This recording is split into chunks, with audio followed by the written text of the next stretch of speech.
Hey guys, Alex here. Um, just wanted to do a quick video tonight about the breaking news coming out about Randy Orton being suspended for 60 days. Personally, for me, I think this couldn't have come at a worse time for WWE. You got a very, very thin roster as it is right now. Jericho was suspended last week for the Brazil incident, which I'm sure everyone already knows about. I'm not going to get into because I think it's a bullshit thing and just basically WWE covering their ass. You got Rey Mysterio still out. And you have a very, very thin roster as it is. And WWE just basically, in my opinion, hasn't been doing the good enough job of making new stars. They've been very much consistent about bringing in former talent and trying to put them over, guys like The Rock, guys like Brock Lesnar, which is alright, but it's good if you at the same time are building up new talent. And who's been the main focus on Raw these past few weeks? Building up, getting matches every single week. Guys like Brodus Clay, who is entertaining, but doesn't have a very long lifespan. Guys like Ryback, who is basically just doing squash matches, it isn't very appealing to me. And it's a shame for a guy like Skip Sheffield, which is what his original name was in the ring, because I thought he was very good and I thought he could be the breakout guy of Nexus. And they're just not really using him to his potential.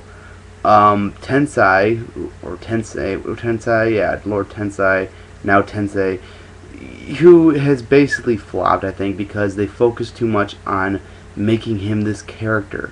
They talk about, oh, he came back from Japan and he's different now.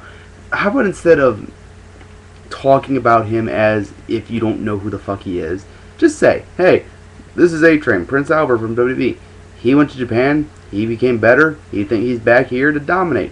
There you go. You don't mock us by trying to pretend like we don't know who the guy is. We know who he is. They acknowledge that we know who he is. They just don't want to say his name, which is stupid. And the whole Japanese thing is really, really ridiculous. Who else?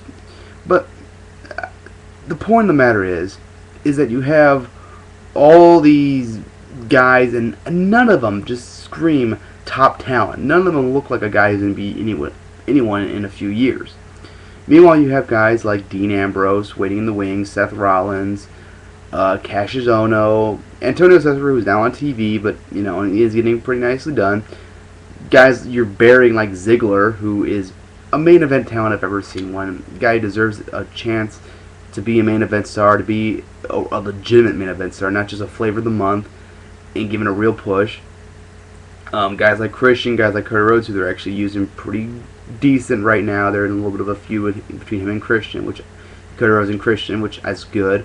But you're really seeing how thin the roster is when this month's pay-per-view, No Way Out, is basically right now matches that I don't really care about. You have a triple threat match between Kane, Daniel Bryan, and CM Punk for the WWE title, which, if you got rid of Kane, I might care about, but otherwise, I don't think anyone's going to give a shit about that, because ending Kane doesn't make that match better. Okay, it takes away from the match, if you ask me. You got John Cena versus Big Show in the million feud they've been in, which is stupid and ridiculous. And you have Alberto Del Rio versus Sheamus, which I don't mind. I'm looking forward to that match. I think it could be good, but really, I think this is kind of a wake-up call for WWE to show that you need to step up your production of stars. Maybe the boys in the back need to step up their performance and show who's going to be the next main event talent. But at the same time, they can't do that if you don't give them a chance. I think Dolph Ziggler has done a very, very good job of trying to get himself over, and they just haven't given him the chance. They gave him a push, very nice one at Royal Rumble, and then right after that, led nowhere. A guy like Zack Ryder, who got himself over, pretty good worker, over with the crowd. What is he doing? Give him something to do. I'm not saying you need to push him to the moon, but give him something. Give him something to sink his teeth in you. Use him on television at least. But I think this is definitely a wake-up call to WWE that they need to to really fix up the roster. They need to cut some fat, Bring in some new guys from FCW that are really deserving, like Dean Ambrose, Seth Rollins, even the Husky Harris and his brother Bo or whatever. I think they're a great tag team. You know, put them up there, bring them up. They're good. I'm trying to remember some more FCW guys, but I can't. Richie Steamboat's good. I like him. Cassius Ohno, obviously, I want to see him back up here.